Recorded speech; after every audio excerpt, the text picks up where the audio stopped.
یزید نے ہر چند حضرت امام حسین رضی اللہ تعالی عنہ پر بیعت کے لیے زور ڈالا، مگر حضرت امام حسین رضی اللہ تعالی عنہ نے صاف صاف انکار کر دیا۔ دوسری طرف اہل کوفہ نے خطوط کے ذریعے حضرت امام حسین رضی اللہ تعالی عنہ کو کوفہ آنے کی دعوت دی۔ آپ کے اعزا قاریب دوست اور رشتہ داروں نے آپ کو کوفہ جانے سے روکا، مگر آپ نے فرمایا کہ میں نے وہاں جانے کا پختہ ارادہ کر لیا ہے۔ باہمی مشورے کے بعد حضرت امام مسلم بن عقیل کو کوفہ بھیجنے کا فیصلہ کیا گیا تاکہ وہاں کے حالات کا جائزہ لے کر آگاہ کریں۔ جب حضرت مسلم بن عقیل کوفہ پہنچے تو کوفیوں نے ان کے شایان شان استقبال کیا، ہر طرف سے خوش آمدید کے نعرے بلند ہوئے، ہزاروں کوفیوں نے آپ کے ہاتھ پر بیعت کی۔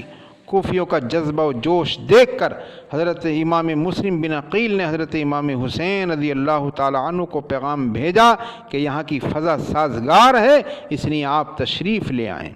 دوسری طرف ابن زیاد حجازی لباس میں مکے والے راستے سے مغرب اور عشاء کے درمیان بڑے ڈرامائی انداز میں کوفے میں داخل ہوا اور مشہور کر دیا کہ حضرت امام حسین رضی اللہ تعالی عنہ تشریف لے آئے ہیں۔ ابن زیاد نے چہرے پر نقاب ڈال رکھا تھا، یہ نقاب اترتے ہی کوفیوں کے چہرے اتر گئے، ہر طرف خوف اور ہراس پھیل گیا۔ وہ بڑا ظالم و جابر حکمراں تھا۔ حضرت مسلم بن عقیل کی راہوں میں آنکھیں بچھانے والے اب آنکھیں چرانے لگے۔ چنانچہ حضرت مسلم بن عقیل کی گرفتاری کا اعلان ہو گیا اور انہیں پناہ دینے والے کے خلاف بھی سخت کارروائی کا اعلان کر دیا گیا۔ حضرت مسلم بن عقیل ایسے ہوشربا حالات میں تنہا رہ گئے۔ حضرت ہانی نے ان کو اپنے یہاں پناہ دی۔ سرکاری جاسوس قاصد کے لباس میں حضرت ہانی کے گھر پہنچا اور ابن زیاد کو آپ کی موجودگی کی اطلاع دے دی۔ دوسرے دن صبح ہی کو حضرت ہانی کو گرفتار کر کے پیش کیا گیا۔ ابن زیاد نے کہا کہ اگر آپ مسلم بن عقیل کو ہمارے حوالے کر دیں تو آپ کی جان بچ سکتی ہے۔ حضرت ہانی نے نہایت بے باکی اور جرأت سے جواب دیا کہ میری جیسی ہزاروں جانیں قربان کی جا سکتی ہیں، مگر گلستان نبوت کا پھول تمہارے ہاتھ میں نہیں دیا جا سکتا۔ یہ سن کر ابن زیاد بھڑک گیا اور جلاد کو اشارہ کیا، تلوار اٹھی اور ایک لمحے میں حضرت ہانی کا سر تن سے جدا ہو کر زمین پر آ گیا۔ حضرت مسلم بن عقیل نے اپنے میزبان کی شہادت کا ذکر سنا تو تلوار نیام سے نکال کر میدان میں آ گئے۔ آپ کے ساتھ حضرت ہانی کے قبیلے کے لوگ بھی شریک ہو گئے۔ ابن زیاد نے ان کے مقابلے کے لیے ایک چھوٹا سا لشکر بھیجا، تیر اندازی شروع ہوئی، سب لوگ بھاگ نکلے۔ حضرت مسلم بن عقیل پھر تنہا رہ گئے۔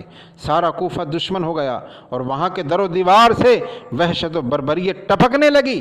ایک رات حضرت مسلم بن عقیل تھک ہار کر ایک مکان کے دروازے کی سیڑھیوں پر بیٹھے تھے کہ اچانک دروازہ کھلا۔ ایک بڑھیا نے کہا کہ 14ویں رات کے چاند جیسا حسین اس کے دروازے پر بیٹھا ہے۔ حضرت مسلم بن عقیل نے بڑھیا سے کہا، ماں 2 گھونٹ پانی پلا دو۔ بڑھیا نے پوچھا، تم کون ہو؟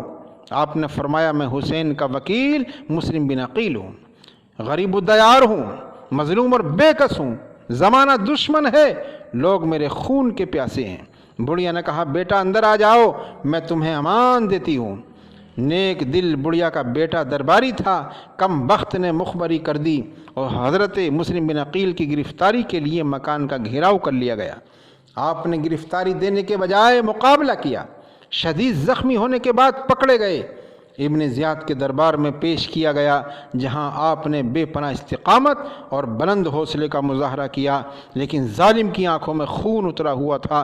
بالآخر آپ کو شہید کر دیا گیا اور آپ کو پناہ دینے والی میزبان بڑھیا اپنے مہمان کی شہادت سے پہلے ہی شہید ہو گئی۔ ادھر حضرت امام حسین رضی اللہ تعالیٰ عنہ نے مدینہ منورہ سے مکہ جانے کے لیے رخت سفر باندھا اور سوچا کہ ابتلاء و آزمائش کے جس سفر پر نکل رہا ہوں پھر شاید کبھی دیار نبی دیکھنا نصیب نہ ہو، آخری بار اپنے نانا کو سلام کہنے کے لیے روضہ رسول پر حاضری دیتے ہیں۔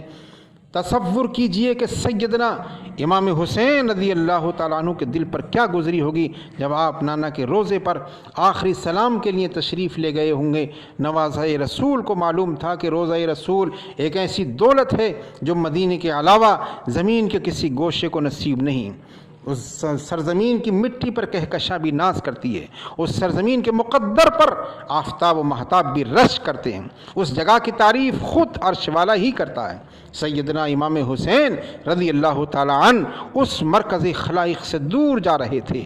نواسۂ رسول کو معلوم تھا کہ نانا کے روضے پر بیٹھ کر عبادت کرنا سعادت مندی ہے، یہاں کی عبادت افضل ترین عبادت ہے، لیکن حضرت امام حسین رضی اللہ تعالیٰ عنہ امت محمدیہ کو یہ سبق دینا چاہتے تھے کہ جب نبی کا دین خطرے میں ہو اور شرافت و دیانت، حق و صداقت کو پامال کیا جا رہا ہو تو پھر نبی کے روضے کو چھوڑنا بھی سب سے بڑی عبادت ہے۔